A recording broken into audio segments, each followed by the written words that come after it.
আসসালামু আলাইকুম প্রিয় দর্শক, এই ছাত্র রাজনীতি, গুপ্ত রাজনীতি, এটা নিয়ে যে সংঘাতের যাত্রা শুরু হয়েছে গতকালকে চট্টগ্রাম থেকে, আমার ধারণা এটা খুব শিগগিরই সারা দেশেও ছড়িয়ে পড়বে। অথচ এটা কি খুব জরুরি ছিল?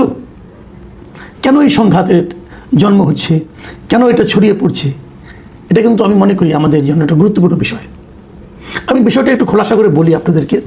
মঙ্গলবার দিন কি হলো? মঙ্গলবার দিন চট্টগ্রামের সিটি কলেজের ক্যাম্পাসে ওই গত জুলাই আন্দোলনের সময় যে বিভিন্ন রকম গ্রাফিতি লেখা হয়েছিল, বিভিন্ন রকম স্লোগান, বিভিন্ন রকম প্রত্যাশার কথা লেখা হয়েছিল, এবং আন্দোলনের শেষে যখন ছাত্রলীগ পালিয়ে গেল তখনও লেখা হয়েছিল। সেরকম একটা লেখা ছিল চট্টগ্রাম সিটি কলেজের একটা দেয়ালে, যে ছাত্র রাজনীতি ও ছাত্রলীগ মুক্ত ক্যাম্পাস। কে লিখেছিল? যারা আন্দোলন করেছিল তারাই লিখেছিল। এবং তাদের প্রত্যাশাটা কী ছিল? যে এই ক্যাম্পাস হবে ছাত্র রাজনীতি মুক্ত এবং ছাত্রলীগ মুক্ত। আসলে ছাত্র রাজনীতি মুক্ত বললেই তো ছাত্রলীগও মুক্ত হয়ে যায়। ছাত্র রাজনীতি মুক্ত মানে সবই রাজনীতি। ছাত্র জল যেটা করে সেটাও ছাত্র রাজনীতি, ছাত্র শিবির যেটা করে সেটাও ছাত্র রাজনীতি। তো ছাত্র রাজনীতি মুক্ত বললেই সব হয়ে যায়। কিন্তু তারা লিখেছিল তাদের আবেগ থেকে, ওই সময় ক্রোধ, ক্ষোভ এটা মনে করেন ছাত্রলীগের উপর বেশি ছিল, কাজে ছাত্র রাজনীতি বলেও তারা ক্ষান্ত হয়নি, তারা সেখানে ছাত্রলীগকেও জুড়ে দিয়েছে। তাহলে প্রত্যাশাটা হলো ক্যাম্পাসে ছাত্র রাজনীতি থাকবে না। এরপর এবার গত মঙ্গলবার দিন মানে তার আগের রাতে সেই কলেজ শাখা ছাত্র দলের যুগ্ম আহ্বায়ক মিস্টার আব্দুল্লাল মামুনের নেতৃত্বে, এই জিনিসটা তো আমি দেখে আসিনি, আমি পত্রিকা যেটা পেলাম আর কি, আব্দুল্লাল মামুনের নেতৃত্বে একদল নেতাকর্মী সেখানে যায় এবং এই গ্রাফিতি থেকে ছাত্র রাজনীতি জায়গায় ছাত্র শব্দটিকে মুছে দেয়। মুছে তার উপরে লেখে যে গুপ্ত, দাঁড়ালো কি? গুপ্ত রাজনীতি ও ছাত্রলীগ মুক্ত ক্যাম্পাস। এখন এটা নিয়েই যত সংঘাত। এরপর পরের দিন এটা নিয়ে ছাত্র দল এবং ছাত্র শিবির এদের নেতাকর্মীরা পরস্পরের সঙ্গে সংঘাতে জড়ায় এবং সংঘাতে জড়ানোর পর তারা 2 দফা পরস্পরের উপর হামলা করে। সকালে একবেলা করে, বিকেলে আরেক বেলা করে, এবং এটা খুব ভয়ঙ্কর সন্ত্রাস হয়। এবং ইন্টারেস্টিং ব্যাপার হলো, আমি কোনো মিডিয়াতে পড়েই আমি কিন্তু আসলে জানতে পারলাম না যে আহত কারা কারা হয়েছে, কোন দলের কতজন হয়েছে, জানতে পারলাম না। কেবল এটুকু জেনেছি যে ছাত্র শিবিরের একজনের নাকি গোড়ালি কেটে ফেলা হয়েছে, গোড়ালি নাকি কাটা পড়েছে। আবার ছাত্র দলের একজনের নাকি মাথাও ফেটে গেছে, কিন্তু কারোর নাম নাই। এবং এই পুরো মারামারির খণ্ড খণ্ড দৃশ্য আমরা বিভিন্ন ভিডিওতে দেখেছি, বিভিন্ন স্টিল ছবিতেও দেখেছি। একটা ছবিতে দেখেছি যে একটা ছবিতে, আমি বেশ কয়েকটা ছবিতে দেখলাম যে ছাত্রদের হাতে বড় বড় ধারালো তলোয়ার, রামদা এই ধরনের তারা নিয়ে তারা পরস্পরকে আক্রমণ করার জন্য খুঁজে বেড়াচ্ছেন। এখন এই যে পুরো মারামারিটা হয়, এই মারামারির সময় সেখানে কি পুলিশ ছিল না? ছিল। পুলিশ নির্বিকার অবস্থায় দর্শকের ভূমিকায় ছিল। এখন আমি যে কথাটা বলছিলাম যেটা ছড়িয়ে পড়বে কিনা, হ্যাঁ, এটা ছড়িয়েও পড়ছে।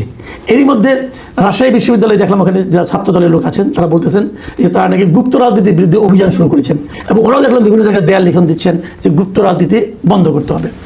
এখন আমার প্রশ্নটা হলো যে আপনারা ভেবে দেখুন একবার, আমার প্রশ্নটা আপনারাও ভাবুন একবার, যে গুপ্ত রাজনীতি ও ছাত্রলীগ, যে গুপ্ত রাজনীতি কি প্রশংসনীয় কোনো কাজ? যদি কেউ ছাত্র রাজনীতি কেটে গুপ্ত রাজনীতি লিখে, তাহলে এতে কি কোনো একটা ছাত্র রাজনৈতিক দলের উদ্বিগ্ন হওয়ার অথবা দুঃখিত হওয়ার কোনো কারণ আছে? যতটুকু বুঝেছি ছাত্র শিবিরের লোকেরা তো খুব বিক্ষুব্ধ হয়েছে। কারণটা কি? তারা কি নিজেদেরকে গুপ্ত রাজনৈতিক দল মনে করে? তা তো নয়। একটা সময় ছিল যখন নাকি শেখ হাসিনা সরকার ছিল, তখন ছাত্রলীগের চেহারায়, ছাত্রলীগের মধ্যে, ছাত্রলীগের নাম নিয়ে ছাত্র শিবিরের ছেলেরা মেয়েরা রাজনীতি করত।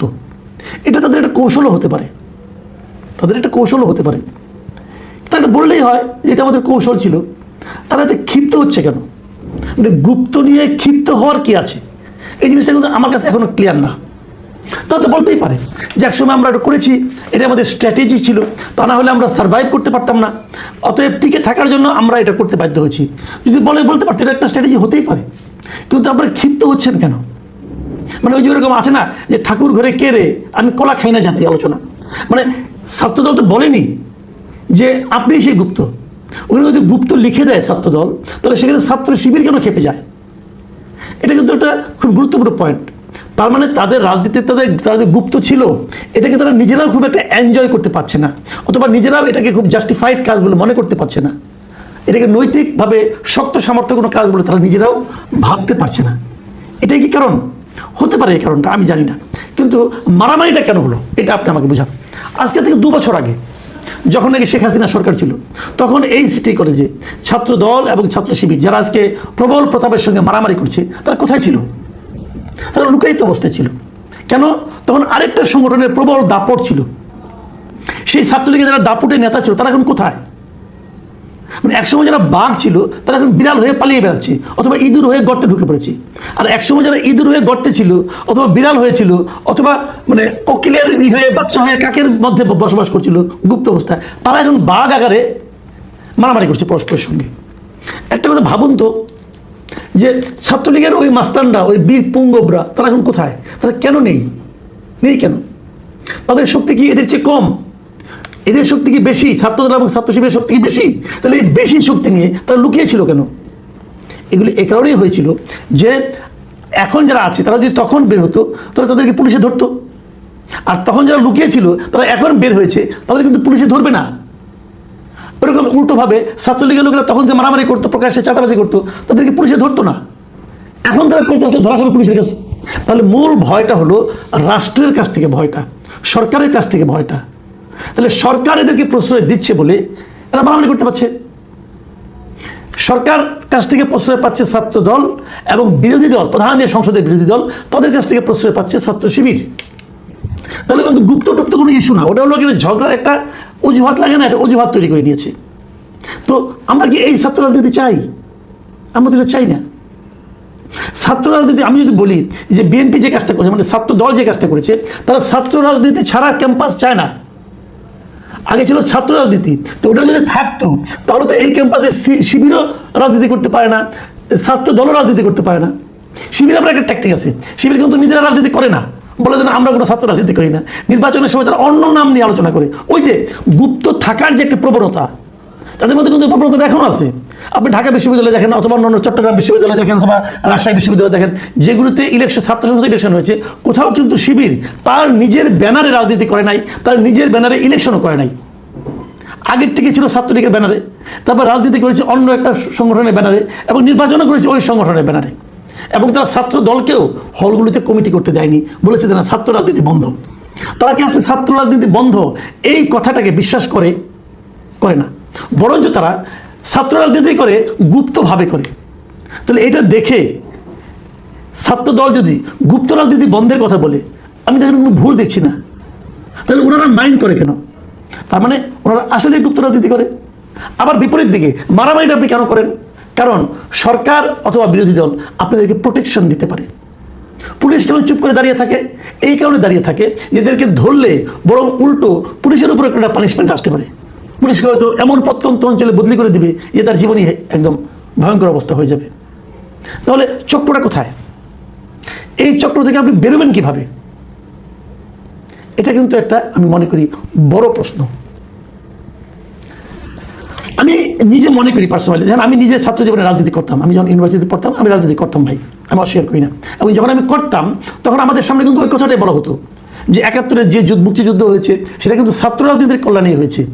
কিন্তু ওই সময়কার যে বাস্তবতা, ওই সময়কার যে ছাত্র রাজনীতির চরিত্র, সেটাকে আপনারা বজায় রাখতে পারছেন না।